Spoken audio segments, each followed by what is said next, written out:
Islamic info official دیکھنے والے تمام ناظرین کو السلام علیکم۔ سورۃ الشورى کی آیت 214 یعنی اپنی قریبی رشتہ داروں کو دین اسلام کی دعوت دیں کے نازل ہونے کے بعد حضور اکرم صلی اللہ علیہ وآلہ وسلم نے اپنے چچاؤں اور ان کی اولاد کو ایک ضیافت میں جمع کیا اور پیغام حق سنایا۔ ابو لہب یہ سن کر بولا، تمہارا خاندان سارے عرب سے مقابلے کی تاب نہیں رکھتا، نادانی کی باتیں مت کرو، تمہارے لیے تمہارے باپ کا خانوادہ ہی کافی ہے، اگر تم اپنی بات پر قائم رہے تو یہ بہت آسان ہوگا کہ قریش کے سارے لوگ تم پر ٹوٹ پڑیں اور بقیہ عرب بھی ان کی مدد کریں، اور میں سب سے زیادہ حقدار ہوں کہ تمہیں پکڑ لوں۔ اس پر نبی کریم صلی اللہ علیہ وآلہ وسلم نے خاموشی اختیار کر لی اور اس مجلس میں کوئی گفتگو نہ کی۔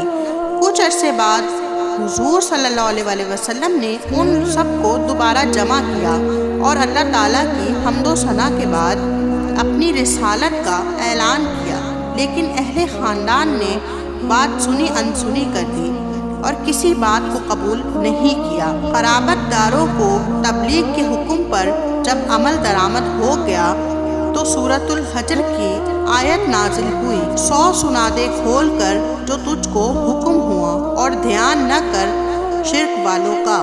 حکم کی تعمیل میں سیدنا حضور صلی اللہ علیہ وآلہ وسلم نے اہل مکہ کو دعوت دی کہ وہ مقررہ دن کوہ صفا پر جمع ہوں، کیونکہ وہ ایک اہم بات ان تک پہنچانا چاہتے ہیں۔ سب ہی لوگ جن میں حضور اکرم صلی اللہ علیہ وآلہ وسلم کے قریبی رشتہ دار بھی شامل تھے، کوہ صفا پر جمع ہو گئے۔ حضور صلی اللہ علیہ وآلہ وسلم نے بلندی پر کھڑے ہو کر ناظرین کو مخاطب کرتے ہوئے کہا، اے لوگو، اگر میں کوئی اہم بات تمہارے لیے بیان کروں تو کیا تم اسے قبول کر لو گے؟ حاضرین نے ایک آواز ہو کر کہا، اے محمد صلی اللہ علیہ وآلہ وسلم، ہمیں تمہاری بات پر یقین ہے، کیونکہ ہم جانتے ہیں کہ تم راست گو ہو اور کبھی بھی جھوٹ نہیں بولتے۔ حضور اکرم صلی اللہ علیہ وآلہ وسلم نے کہا، اے لوگو، اللہ نے مجھے رسالت کے لیے منتخب کر لیا ہے اور میں اس کی طرف سے مامور ہوں تاکہ میں تمہیں احکام خداوندی کو ماننے اور اللہ کی اطاعت کرنے کی دعوت دوں۔ اگر تم لوگ اللہ کی اطاعت سے منہ پھیرو گے تو تم پر اس کا غضب نازل ہوگا۔ جب حضور اکرم صلی اللہ علیہ وآلہ وسلم نے ان کلمات کو ادا کیا تو ابو لہب نے چلاتے ہوئے کہا، اے محمد، کیا تو نے یہی بات سنانے کے لیے ہمیں یہاں بلایا تھا؟ کیا تو نے یہ نہیں سوچا کہ ان باتوں کی اتنی اہمیت نہیں کہ ہم اپنا کاروبار چھوڑ کر یہاں چلے آئیں؟ پھر ابو لہب وہاں موجود لوگوں سے مخاطب ہوا، اس کی باتوں پر کان مت دھرو اور اپنے گھروں کو لوٹ جاؤ، محمد تو اپنی عقل کھو بیٹھا ہے۔ لوگ منتشر ہو گئے اور اپنے اپنے گھروں کو واپس چلے گئے۔ حضور صلی اللہ علیہ وسلم کے پاس صرف 2 افراد رہ گئے، ایک حضرت علی رضی اللہ تعالیٰ عنہ اور دوسرے حضرت زید رضی اللہ تعالیٰ عنہ۔ اس واقعے کے بعد حضور صلی اللہ علیہ وسلم کے قریبی رشتہ داروں نے ان کے خلاف محاذ آرائی شروع کر دی اور انہیں طعن و تمسخر کا نشانہ بنانا شروع کر دیا۔ جب جماعت قریش اور خاص طور پر ابو لہب اور اس کی بیوی ام جمیل نے یہ دیکھا کہ ان کی زبان کے تیر حضور اکرم صلی اللہ علیہ وآلہ وسلم پر بظاہر اثر انداز نہیں ہو رہے تو وہ لوگ پیغمبر اسلام کو طرح طرح کی اذیتیں پہنچانے پر اتر آئے۔ اگرچہ ابی لہب اور اس کی بیوی کا تعلق مکہ کے مہذب طبقے سے تھا، لیکن اخلاقی طور پر وہ انتہائی پست درجے سے تعلق رکھتے تھے۔ وہ دونوں حضور اکرم صلی اللہ علیہ وآلہ وسلم کی طرف پتھر پھینکتے تھے، جس کے باعث ان کے گھر کی کھڑکیاں جو لکڑی سے بنی ہوئی تھی ٹوٹ جاتی تھی۔ یہی نہیں بلکہ وہ پیسے دے کر آوارہ بچوں کے ذریعے حضور صلی اللہ علیہ وآلہ وسلم کے گھر پر پتھراؤ کرواتے تھے۔ حضور اکرم صلی اللہ علیہ وآلہ وسلم جب بھی گھر سے باہر نکلتے تو ام جمیل اور ابی لہب کے اکسانے پر گلی کوچوں کے بچے اور دوسرے آوارہ لوگ انہیں پتھروں کا نشانہ بناتے،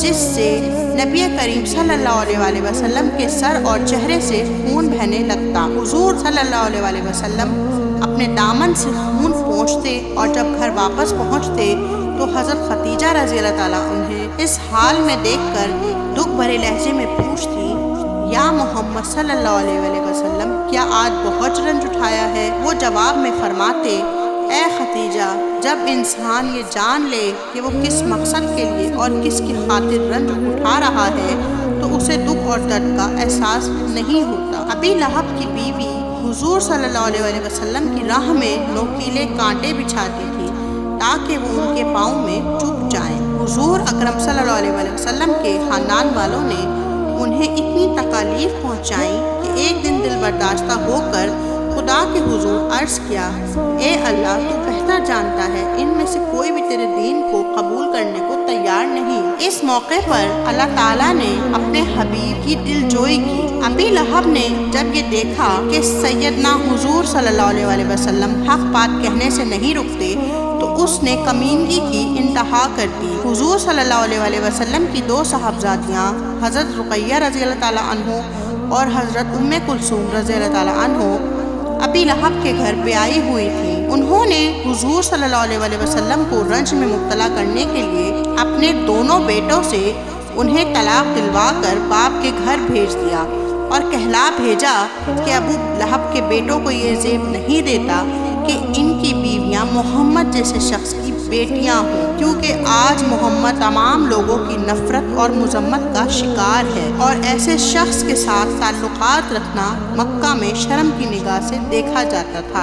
حضرت خدیجہ رضی اللہ تعالیٰ عنہ اس واقعے سے بہت دل برداشتہ ہوئیں، لیکن حضور صلی اللہ علیہ وسلم نے انہیں تسلی دیتے ہوئے صبر کی تلقین کی۔ حضور صلی اللہ علیہ وسلم ایک باپ تھے اور دوسرے تمام والدین کی طرح انہیں بھی اپنی بچیوں کا گھر اجڑنے پر صدمہ پہنچا تھا، لیکن خاندانی دشمنی اور طرح طرح کے نفسیاتی دباؤ کے باوجود ان کے قدم نہ ڈگمگائے اور انہوں نے خدا کے دین کی تبلیغ میں ایک لمحہ بھی ضائع نہیں کیا۔ قبیلہ قریش کے لوگوں نے حضور اکرم صلی اللہ علیہ وسلم کو اپنے راستے سے ہٹانے کا منصوبہ بنایا۔ اس کی وجہ یہ بھی تھی کہ حضور اکرم صلی اللہ علیہ وسلم نے عملی طور پر اپنے دین کی منادی شروع کر دی تھی اور اپنے رشتہ داروں اور قبیلہ قریش کے دوسرے افراد سے فرماتے تھے، ان خداؤں کی پرستش نہ کیا کرو، یہ جو تم نے خود اپنے ہاتھوں سے بنائے ہیں، صرف اس خدا کی عبادت کرو جس کا کوئی شریک نہیں اور جو ساری کائنات کا مالک ہے۔ قبیلہ قریش نے حضور اکرم صلی اللہ علیہ وسلم پر پابندی عائد کر دی کہ وہ بیت اللہ میں داخل نہیں ہو سکتے۔ تو جی ناظرین، یہ تھا ہماری آج کی ویڈیو کا ٹاپک۔ تو اسی دوران اگر آپ نے میرے چینل کو لائک اور سبسکرائب نہیں کیا ہے تو لائک کا بٹن بھی پریس کر دیجئے اور سبسکرائب کریں۔ انشاءاللہ تعالی نیکسٹ ویڈیو میں جلد ہی خدمت میں حاضر ہوں گی۔ اللہ حافظ۔